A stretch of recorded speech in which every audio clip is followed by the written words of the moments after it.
Shalom. Shalom.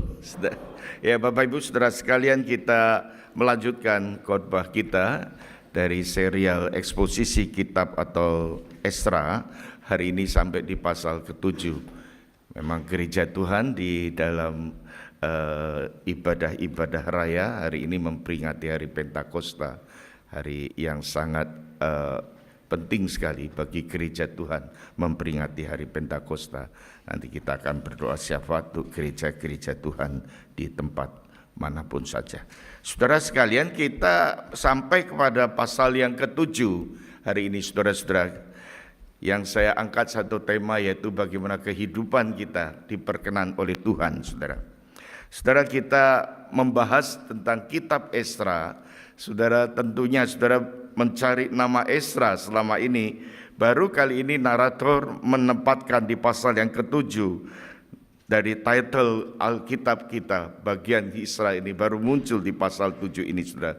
Jadi sangat jauh ya, sudah lebih dari separuh dari kitab Esra. Sekarang baru nama Esra muncul di pasal yang ke-7, saudara-saudara. Nah, saudara-saudara, di pasal 1 itu dinyatakan, ya katakan bahwa kemudian daripada semuanya itu, pada zaman pemerintahan Artasasta.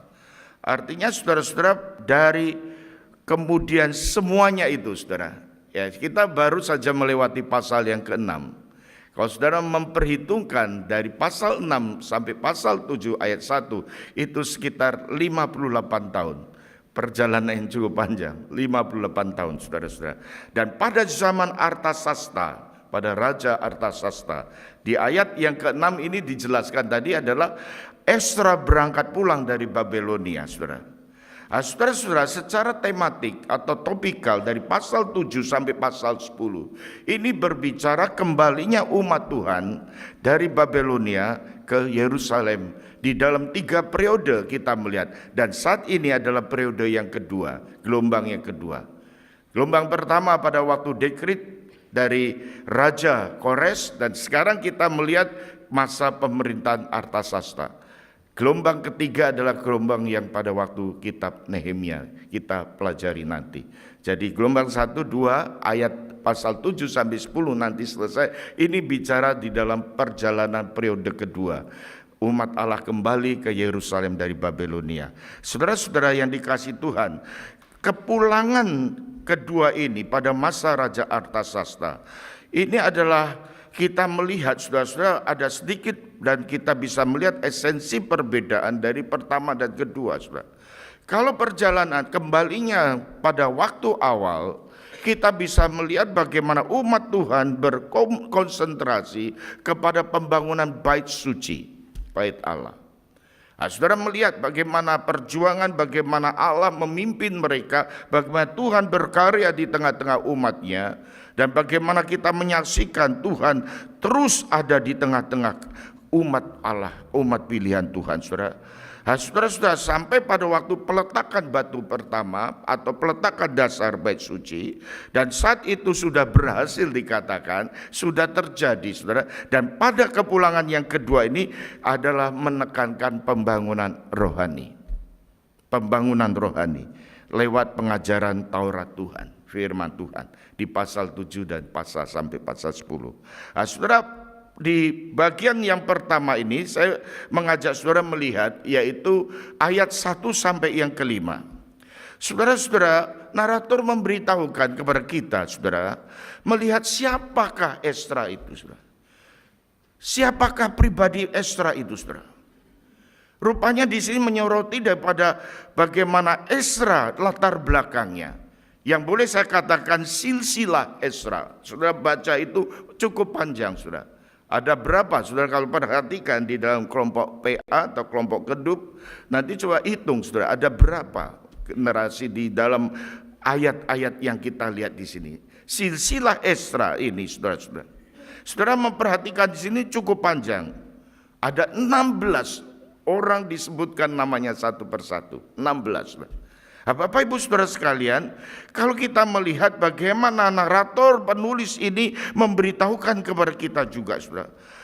Kalau kita perhatikan masa cuma 16, masa daripada Harun sampai kepada masa Ezra itu 1000 tahun sekian sudah. Masa hanya 16 angkatan, 16 generasi. Ini belum komplit, tidak lengkap saudara. Tetapi penulis menuliskan garis besarnya saja. Saudara-saudara, dari masa Harun sampai masa Ezra pulang dari pembuangan itu sekitar 1000 tahun saudara-saudara. Kalau kita perlihatkan ya di masa Mosaik, masa Musa, bagaimana Harun pada waktu itu sebagai imam saudara-saudara. Dan kalau memperhatikan saudara-saudara sampai pada waktu Ezra, saya perhitungkan paling tidak ada sekitar 25 generasi, 40 generasi. Kalau 40 generasi berselang dengan 25 tahun, itu ada 1000 tahun sekian saudara. Jadi saudara-saudara yang dikasih Tuhan, kalau kita mau tampilkan angkatan kita hari ini saudara. Angkatan saya ini ada angkatan tahun 60-an lahirnya saudara-saudara. Ada angkatan bapak-bapak ibu ada yang lahir tahun 30-an. Ada lahir tahun 40-an, lahir 50-an. Ada 60, 70 saudara. Ada yang 80, bahkan yang ada di tengah-tengah kita. Para student di kebaktian siang nanti itu lahirnya sekitar tahun 2000 sekian saudara-saudara.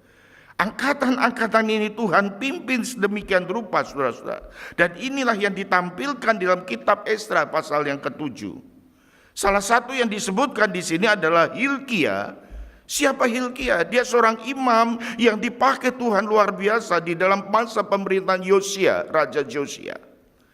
Saudara menemukan juga nama Zadok, seorang imam yang terkenal yang berasosiasi dengan Raja Daud ataupun juga Raja Salomo. Dan kita mengenal seorang imam yang pertama di zaman Musa, yaitu Harun, saudara. Ezra ini adalah keturunan-keturunan dari silsilah demikian, saudara. Jadi penulis ingin memberitahukan siapakah person daripada Ezra. Ezra mempunyai latar belakang yang sangat terhormat sekali. Ia berasal dari keluarga imam yang terhormat. Imannya dapat dipercaya. Value, nilai keluarganya dapat dipercaya. Ezra itu berasal dari keturunan yang terhormat. Panggilan Ezra adalah panggilan yang tidak biasa, saudara. Ini panggilan yang luar biasa. Karena sebagai imam, imam itu mempunyai pekerjaan, mempunyai panggilan, mempunyai pelayanan yang diberikan hak untuk memasuki, ada akses jalan masuk ke dalam mezbah Tuhan. Siapa seorang yang imam? Oh, seorang imam ada orang yang dapat melayani ibadah-ibadah yang dipercaya, bahkan mengajarkan kepada umat perjanjian, umat Allah, saudara. Bapak Ibu saudara sekalian, berbicara tentang pembangunan bait suci, itu adalah pembicara berkaitan dengan panggilan yang melayani di sana, yaitu seorang imam. Bapak Ibu saudara sekalian, di dalam konteks inilah kita melihat bagaimana silsilah, bagaimana kredibilitas dari seorang yang bernama Ezra. Dia dapat dipercaya sebagai seorang hamba Tuhan yang sungguh-sungguh melayani Tuhan. Saudara-saudara yang dikasihi Tuhan, dan inilah panggilan Ezra. Ezra diduga oleh penafsir Alkitab dia lahir di Babelonia. Dia seorang generasi muda dari sana, saudara. Tetapi karena panggilan Tuhan, karena ada seruan daripada suara Allah untuk pulang ke Yerusalem, untuk membangun umat Allah, Ezra taat. Ezra mengikuti pimpinan Tuhan. Kalau Ezra mau enak hidupnya dan nyaman, dia sudah nyaman, sudah. Saya percaya dia sudah hidup serba nyaman di negara, di tempat dia boleh melayani bersama keluarga. Tetapi Ezra dikatakan pulang kembali ke Yerusalem di dalam perjalanan yang kedua ini. Saudara-saudara, kalau kita melihat apa yang menjadi tantangan Ezra. Tantangan Ezra adalah, saya katakan, konsentrasi daripada perjalanan kepulangan yang kedua ini adalah gelombang yang kedua, ada pembangunan rohani umat Tuhan.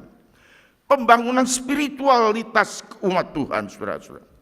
Karena kita tahu, saudara-saudara, kalau kita bicara tentang tempel, bicara tentang pembangunan bait suci, itu sifatnya adalah sementara.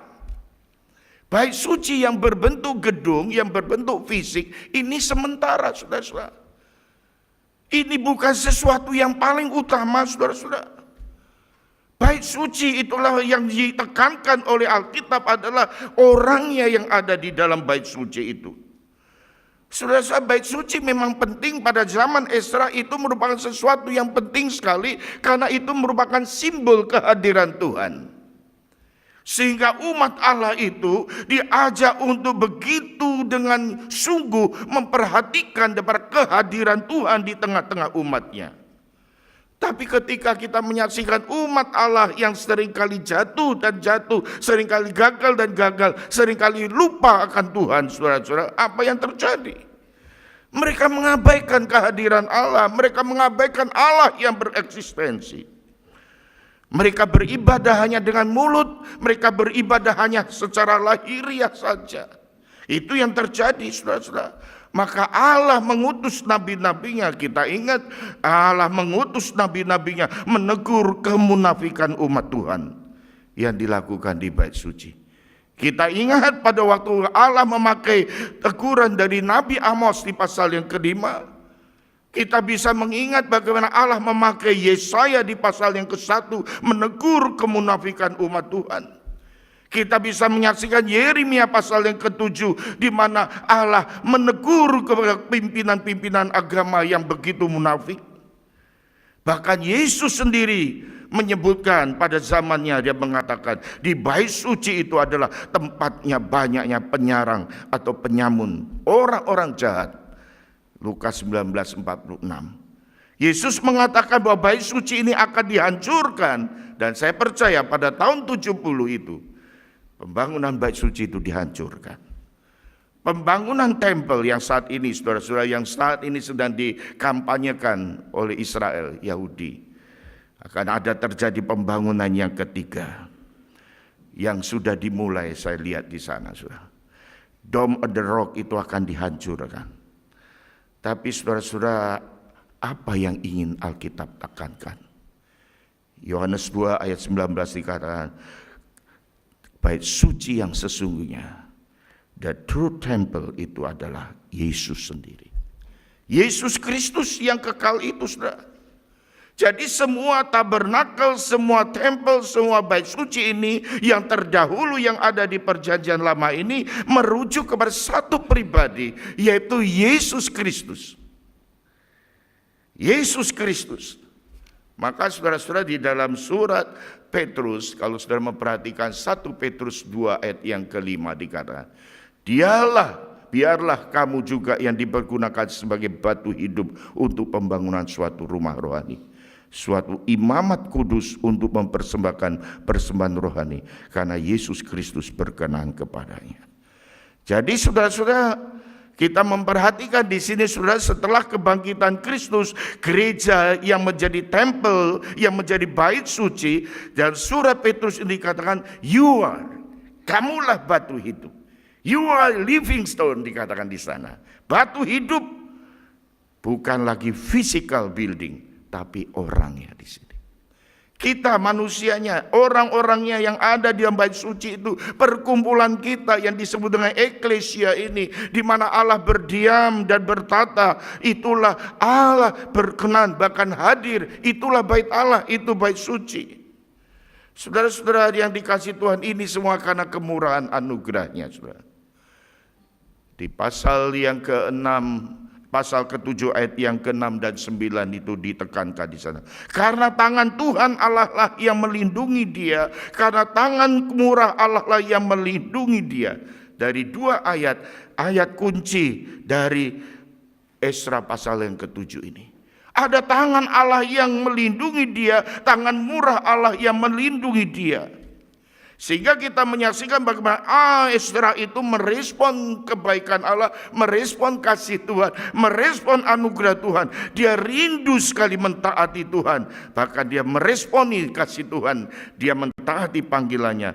Allah memanggil Esra kembali ke Yerusalem. Dan Esra taat akan panggilan itu. Bapak Ibu Saudara sekalian, saudara perhatikan dalam satu ayat yang sangat penting di pasal ke-7 ayat 10 dan 11 ini. Kalau saudara memperhatikan di sana, sebab Esra telah bertekad. Ada kata kunci tekad untuk meneliti Taurat Tuhan, dan melakukannya serta mengajar ketetapan dan peraturan di antara orang Israel. Inilah salinan surat yang diberikan Raja Artasasta kepada Esra, imam dan ahli kitab yang ahli dalam perkataan segala perintah dan ketetapan Tuhan bagi Israel.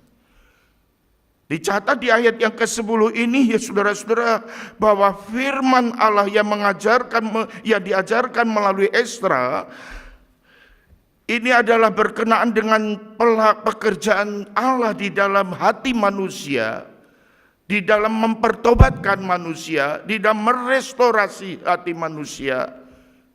Dengan apa, saudara? Dengan firman Tuhan. Saudara-saudara, Esra di sana dikatakan dia meneliti Taurat Tuhan itu. Kata ini bisa diartikan juga Esra sungguh-sungguh mencari kemauan kehendak Tuhan. Artinya juga di sini Esra rindu sungguh-sungguh memahami, mengerti, dan mau mencari isi hati Tuhan, yang akan membawa hidup manusia dibebaskan dari segala kesia-siaan, dibebaskan dari segala berhala, yaitu melalui apa saudara? Melalui firman Tuhan ini, melalui Taurat Tuhan itu, saudara. Pendidikan Esra bukan pendidikan yang asal-asalan, saudara-saudara. Dia di training sangat luar biasa. Dikatakan dia ahli. Dipakai kata mahir. Mahir di dalam Taurat Musa. Oh saudara-saudara sekalian, Esra itu mempunyai latar belakang, saya katakan latar belakang seorang imam, keturunan imam-imam yang terhormat, dan dia diperlengkapi dengan studi teologi. Tetapi saudara-saudara, ketika dia dipanggil melayani, dia tidak take it for granted. Tidak memanggil itu sebagai warisan yang diterima dari keluarganya. Tetapi dia sungguh-sungguh belajar, saudara-saudara. Bahkan dia dikatakan mahir, bertekad meneliti Taurat Tuhan. Kita bisa melihat kredibilitas seorang yang bernama Esra di sana. Saya membayangkan kalau Esra hari ini di zaman ini dia adalah seorang anak pendeta besar. Keturunan imam-imam terkenal, pendeta-pendeta besar. Dia mungkin juga anak elder, majelis besar. Tetapi dia tidak memakai hak itu, diperlakukan seperti anak pendeta atau anak elder. Tetapi dia memperlakukan sebagai hamba Allah. Dia belajar firman, dia belajar Taurat Tuhan. Dikatakan dia mahir di dalam hal skill. Bahasa Ibrani itu berkata mahir itu makir, hampir mirip. Bahasa Arab juga makir. Karena mungkin ada hubungan bahasa Indonesia dengan bahasa Arab, saudara. Makir dikatakan. Artinya apa, saudara? Mengandung arti yaitu cepat. Menguasai materi dengan cepat. Saudara-saudara, Taurat Musa, Taurat Allah ini dipahami dengan cepat, saudara-saudara. Kenapa, saudara-saudara? Karena ia mempunyai tekad yang kuat. Dikatakan ia bertekad untuk meneliti Taurat Tuhan. Oh Bapak Ibu Saudara sekalian, bukankah ini yang harus terjadi pada kehidupan umat Tuhan, kehidupan saudara dan saya? Saudara, Yohanes 3 ayat 21 itu ada satu ungkapan dicatat oleh Injil Yohanes, dengan barang siapa melakukan yang benar, ia datang kepada terang supaya menjadi nyata bahwa perbuatan-perbuatan yang dilakukan dalam Allah. Firman Tuhan ini yang kita mengerti ini, saudara-saudara, bukan hanya sekedar di dalam pikiran kita. Firman Tuhan ini yang ada dalam pikiran kita itu masuk dalam hati kita dan dihidupi dalam kehidupan ini. Saudara, karena firman Tuhan itu kita tahu, saudara, ada janji-janji Tuhan. Tetapi kita juga diberitahukan ada harapan-harapan Tuhan, ada ekspektasi daripada Allah kepada umatnya, saudara. Bapak Ibu Saudara sekalian, firman Tuhan Yohanes 3 ayat 21 itu mengandung satu ide, mengandung satu pengertian, saudara. Barang siapa yang melakukan yang benar, saudara-saudara, bukan hanya knowing yang benar, tapi doing yang benar. Firman Tuhan yang dihidupi, saudara-saudara, inilah yang ditekankan. Jadi kalau bicara tentang Alkitab, belajar tentang teologi, teologi itu artinya saudara-saudara bukan hanya knowing, hanya mengetahui, tapi sebuah ilmu pengetahuan tentang kehidupan untuk mencapai hidup yang bahagia, hidup yang diberkati selama-lamanya. Itu teologi.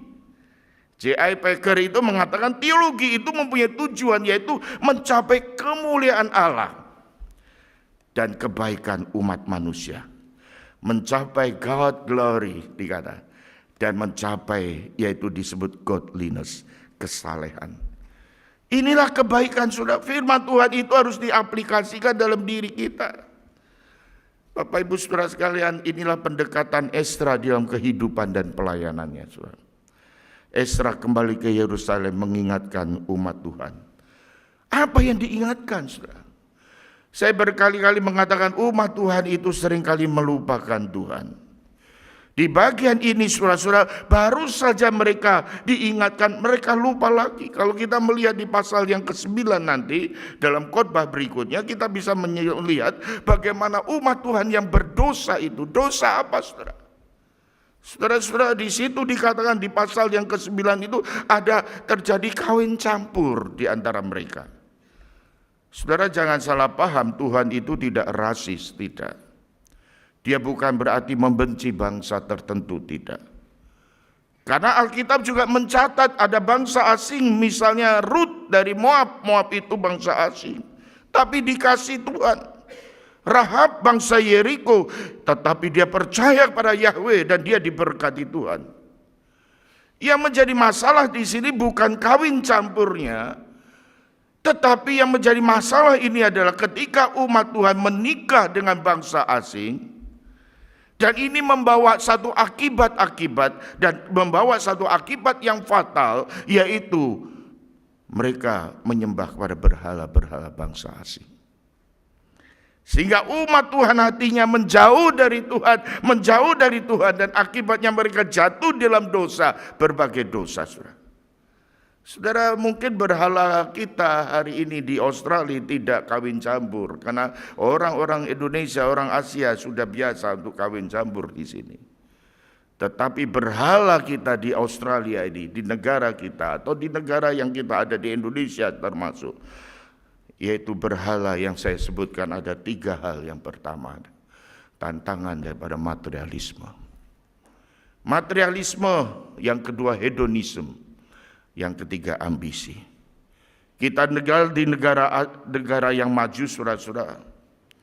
Kawin campur sudah biasa karena kita tinggal di sini cukup lama.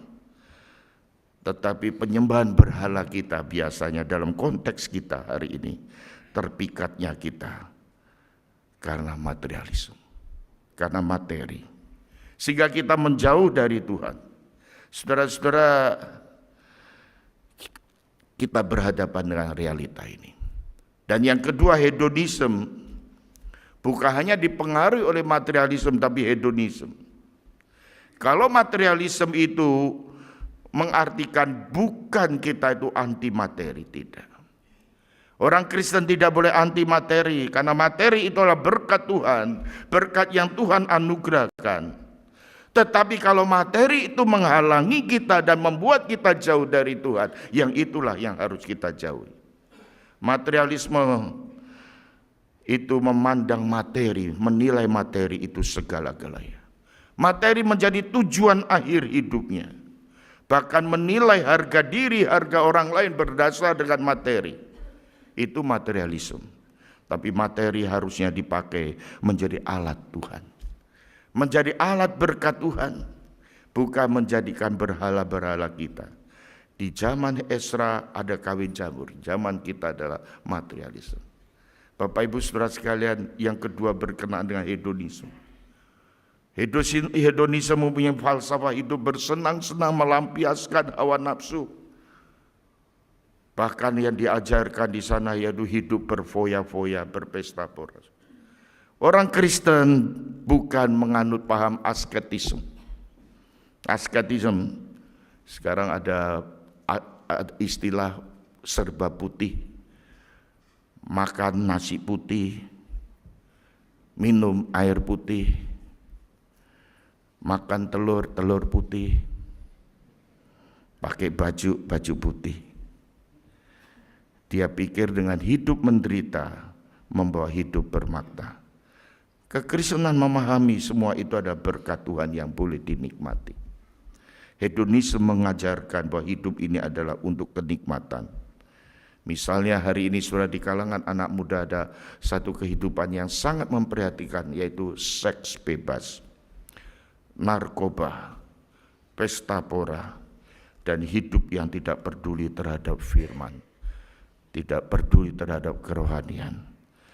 Saudara, hal ini dapat dipakai oleh si jahat memikat hati manusia dan menjauhkan diri dari Allah. Hati-hati saudara sekalian. Yang ketiga, berkenaan dengan ambisi. Kita mempunyai cita-cita, kita mempunyai obsesi. Tapi ingat saudara, kalau sesuatu ambisi itu membawa kita jauh dari Tuhan, kita perlu hati-hati. Ya memang kita harus boleh hidup maju saudara. Saudara, kita kenal ada beberapa istilah ya di kalangan orang Tionghoa atau di kalangan orang-orang Singapura, di Hong Kong. Itu ada 3 kia. Yang pertama dia kiasu. Kiasu itu takut kalah. Yang kedua kiasi, takut mati. Yang ketiga kiabu. Ini suami-suami takut istri.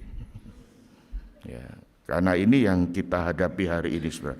Kelihatannya ini humor, tapi filosofi ini adalah terjadi di tengah-tengah hidup manusia. Kita bukan anti prestasi. Saudara-saudara, kita perlu berprestasi dalam pekerjaan, dalam dunia pendidikan, dalam dunia pelayanan kita. Tetapi jangan sampai itu membawa kita jauh dari Tuhan. Prestasi kita hendaklah dibawa untuk kemuliaan Tuhan. Kita perlu berdoa untuk orang-orang yang ada di tengah-tengah perjuangan studi mereka. Kita doakan supaya mereka berprestasi. Saya seringkali kalau ada upacara wisuda, anak-anak muda di sini memberikan undangan, saya selalu berniat untuk mendampingi. Saudara. Sampai profesor di UNSW itu lihat bingung, ini kok orang terus ada, anaknya berapa ini selalu ada di situ. Karena saya selalu hadir dan saya mendampingi hanya untuk foto bersama, hati saya bersyukur. Saya sudah senang, 4 tahun yang lalu dia datang ke tempat ini, 4 tahun kemudian dia selesai sekolah. Bahkan ada yang melanjutkan sarjana ke S2 Master.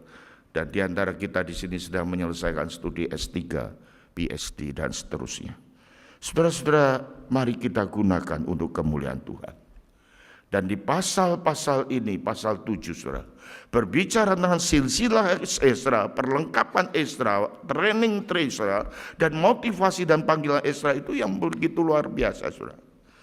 Saudara yang dikasih Tuhan, di ayat 11-26 kita menyaksikan bagaimana tangan murah Allah yang berkarya di tengah-tengah umatnya sehingga ada dukungan daripada pemerintah. Raja Artasasta memberikan dukungan penuh kepada Ezra.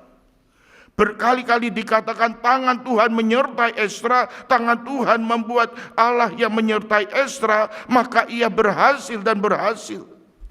Pemerintah di sana memberikan dukungan, saudara-saudara, memberikan dukungan penuh, bahkan memberikan kesejahteraan pengoperasionalnya, baik suci dan ibadah yang berlangsung. Saudara-saudara, ini Babelonia, ini raja-raja ini adalah raja-raja dari orang-orang yang disebut dengan negara sekuler, kerajaan sekuler, tetapi bisa memberikan dukungan penuh kepada umat Tuhan. Bayangkan saudara. Tetapi di balik ini saudara ada tangan Allah, Allah yang berdaulat, Allah yang berkuasa, yang memberikan dan menunjukkan kedahsyatan pada kuasa Allah melalui kemurahannya, melalui keselamatannya. Ezra dapat mengadakan pembangunan rohani umat Tuhan ini karena tangan murah Allah. Ezra memberikan dukungan pelayanan ini kepada umat Tuhan. Dan di ayat yang terakhir dari ayat 27 sampai ayat yang ke-28 kita bisa melihat bagaimana kredensial yang tertinggi pengakuan Ezra, yaitu ini adalah semuanya berkat Allah. Kalau kita membaca di ayat yang ke-27, terpujilah Allah nenek moyang kita. Dikembalikan kepada Allah, soli Deo Gloria, hanya kemuliaan Tuhan yang tertinggi, yang terutama. Luar biasa Ezra, dalam hidupnya kita bisa melihat. Saudara sekalian, Ezra adalah hamba Allah yang dipersiapkan untuk melayani, memakai seluruh karunia untuk membangun umat Allah. Dengan apa, saudara? Dengan firman. Dengan apa, saudara? Dengan kuasa Allah. Dengan apa, saudara? Dengan kemurahan tangan Allah. Saudara, saya akan tutup dengan satu hal, saudara, yang kita bisa menyaksikan di dalam Ibrani 4 ayat 12. Mari kita baca bersama-sama. 1, 2, 3. Sebab firman Allah hidup dan kuat dan lebih tajam daripada pedang bermata dua, manapun ia menusuk amat dalam sampai memisahkan jiwa dan roh, sendi-sendi dan sumsum. Ia sanggup membedakan pertimbangan dan pikiran hati kita. Saudara, biarlah ini ayat yang boleh kita bawa pulang untuk sungguh-sungguh memberkati kita. Firman Tuhan itu adalah pedang bermata dua, bisa memisahkan jiwa dan roh. Dikatakan ia sanggup memisahkan sendi dari sumsum. Ia bisa memberikan pertimbangan di dalam hati manusia. Ia bisa membuat manusia lebih jelas di dalam rohaninya. Firman Tuhan dipakai Tuhan untuk mengubah hati manusia, membersihkan jiwa. Saudara sekalian yang dikasihi Tuhan, di dalam penutup ini saya mengajak saudara untuk merefleksikan. Jadi apa yang bisa kita bawa pulang? Bagaimana firman Tuhan yang memelihara hidup kita? Firman Tuhan yang menaungi kita. Maukah kita meresponi dengan setia dan taat kepada Dia, mengikuti Dia? Allah pemelihara hidup kita. Allah tidak pernah meninggalkan kita. Tuhan pegang hidup kita. Kita begitu berharga di tangan Tuhan. Dia peluk kita, Dia rangkul kita, Dia genggam kita. Saudara sekalian, genggam. Dia menggenggam kita. Saudara-saudara, saya dan saudara seringkali menggenggam HP, handphone, mobile. Kalau saya genggam HP ini, saudara-saudara, sebetulnya siapa yang menggenggam? Kita atau HP ini yang menggenggam kita? Saudara-saudara, mari kita coba renungkan, seringkali kita dipengaruhi, bukan? Kita seakan-akan menggenggam HP ini, tetapi sebetulnya HP ini menggenggam kita. Kita sedang dipengaruhinya. HP ini tidak bisa kita lepaskan. Kita pegang erat-erat. Bahkan kalau kita hilang HP ini, Alkitab hilang gak apa-apa. Kalau HP hilang dicari habis-habisan. Sebetulnya siapa yang menggenggam HP? Atau HP sedang menggenggam hidup kita? Saudara-saudara, Tuhan memegang hidup kita. Tuhan memegang hidup kita. Di dalam menjalani kehidupan kita ini, saudara-saudara, firman Tuhan inilah yang terus menaungi kita. Ezra berkata, tangan kemurahan Tuhan. Ia melindungi dia. Dia pegang hari esok kita. Sebab dia hidup, ada satu lagu di dalam pujian kita. Karena dia hidup, ada hari esok. Ada hari esok, the whole tomorrow dikatakan. Yesus Kristus memegang hidup kita. Di masa kini dan masa yang akan datang. Di saat ini kita mendapatkan anugerah keselamatan. Di masa yang akan datang kita memperoleh hidup yang kekal. Itu lengkap, sempurna. Bukan hanya dia pegang hidup kita. Tapi Tuhan mau kita bersama dengan Tuhan berjalan. Kita mau Tuhan dilibatkan dalam hidup kita. Tuhan mau terlibat di dalam hidup kita. Dan kita boleh dilibatkan di dalam karya Allah. Di dalam rencana Allah bagi dunia ini. Bukan hanya dia mau kita melibatkan dia, tetapi Tuhan sungguh hadir di dalam hidup kita. Minggu Pentakosta, peringatan hari Pentakosta hari ini adalah menunjukkan bagaimana Allah itu hadir di tengah-tengah kita, memberikan Roh Kudus untuk mendampingi kita. Ezra menyadari itu, tangan kemurahan Allah yang melindungi dia selalu dan membuat dia berhasil. Dia hadir. Tuhan bersama dengan kita hadir. Sehingga kalau saya seringkali pakai kata God bless you, GBU, God bless you. Sebetulnya kata yang lebih penting adalah God be with you. Allah selalu bersama kamu, bersama dengan kita. Kita menerima berkat Tuhan, tapi kalau Tuhan tidak beserta dengan kita, apa artinya? Kalau kita punya rezeki tetapi kita tidak mempunyai relasi yang intim dengan sumber rezeki, apa maksudnya, apa artinya? Kalau kita punya banyak harta tetapi kita tidak punya cinta kepada Tuhan yang memberikan harta, apa artinya? Semuanya itu hampa. Kehadiran Tuhan, kehadiran Roh Kudus di atas segala-galanya. Tuhan itulah yang kita rindukan. Hadir selalu dengan kehidupan kita. Inilah inti berita dari Esra pasal 7. Tuhan hadir di tengah-tengah umatnya, walaupun umatnya di dalam ketidaksetiaan, Allah memakai Esra untuk menegur, mengingatkan mereka. Dan yang terakhir, saudara, Tuhan itu merawat. Mereka dibuang di pembuangan tetapi dirawat sedemikian rupa, dibawa kembali ke Yerusalem. Saudara-saudara, Tuhan merawat kita. Ada 4 kata kunci dalam refleksi kita, saudara. Dia melindungi kita, artinya dengan firman-Nya yang dipegang, hidup kita ini akan mengalami 4 hal. Mari kita praktekkan bersama-sama. Yang pertama, Tuhan pegang hidup kita. Kalau saya pakai tangan, Tuhan pegang itu, pegang. Tangan kanan pegang tangan kiri. Ayo kita coba 1, 2, 3. 1, 2. Sambil ngomong, Tuhan pegang hidupku. 1, 2, 3. 1, 2, 3, keras. Tuhan pegang hidupku. Yang ikuti secara online, yang tidak bisa ke gereja karena sakit atau pergumulan, saudara pegang tangan. Tuhan pegang hidup. Yang kedua dikatakan di sana, Tuhan terlibat. Libatkan Tuhan. Ayo masukkan jari-jarinya untuk mengingatkan kita, Tuhan melibatkan kita. Kita pulang, kita beserta Tuhan selalu. Kita libatkan Tuhan di dalam segala perkara. Dan Tuhan mau kita terlibat di dalam pekerjaan dan karyanya. Amin. Pegang tangan. Yang ketiga adalah Tuhan hadir selalu dengan kehidupan ini. Hadir. Pegang data. 2, Tuhan hadir. 1, 2, 3. Omong, Tuhan hadir. Yang keempat, yang terakhir, Tuhan rawat. Ini pegang, genggam 1, dilus-lus. Ayo, ini lagi dingin, ayo dilus-lus semua. 1, 2, 3. Tuhan rawat hidupku. 1, 2, 3. Tuhan rawat hidup. Tuhan merawat iman kita, merawat jiwa kita, merawat kerohanian kita. Dengan apa, saudara?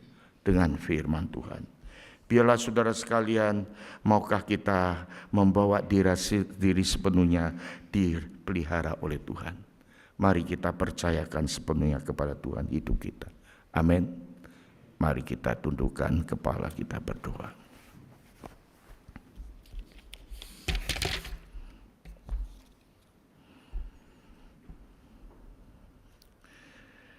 Dengan tenang saudara berdoa masing-masing di hadapan Tuhan. Mari saudaraku kita berdoa. Bapa di surga, firman-Mu telah berhenti. Biarlah Roh Kudus terus boleh berbicara dalam hati nurani kami. Apapun yang sedang kami hadapi, pergumulan apapun yang sedang kami hadapi, Tuhan tolonglah kami. Berkati jemaat-Mu satu persatu. Tuhan pegang hidup kami. Tuhan, kami mau Tuhan selalu terlibat dalam hidup kami. Kami bukan sekedar mencari solusi-solusi dalam hidup kami. Di dalam permasalahan kami tidak sekedar untuk mencari jalan keluar, tetapi biarlah kami bersama dengan Tuhan berjalan menghadapi segala tantangan hidup kami. Tuhan, tolong kami selalu untuk menyadari kehadiran-Mu, kehadiran firman-Mu, kehadiran Roh Kudus yang dengan setia menjaga memelihara kami, menegur hidup kami, membangun iman kami, meneguhkan panggilan kami. Tuhan, tolonglah kami. Kami juga membawa di hidup kami untuk terus dipelihara oleh Tuhan, dirawat sepenuhnya. Tuhan menyertai kami. Di dalam nama Tuhan Yesus Kristus yang telah mengajarkan kita berdoa bersama-sama. Bapa kami yang di surga, dikuduskanlah namamu. Datanglah kerajaan-Mu, jadilah kehendak-Mu di bumi seperti di surga. Berikanlah kami pada hari ini makanan kami yang secukupnya, dan ampunilah kami akan kesalahan kami, seperti kami juga mengampuni orang yang bersalah pada kami. Dan janganlah membawa kami dalam pencobaan, tapi lepaskanlah kami daripada yang jahat, karena Engkaulah yang empunya kerajaan dan kuasa dan kemuliaan sampai selama-lamanya. Amin. Tuhan memberkati.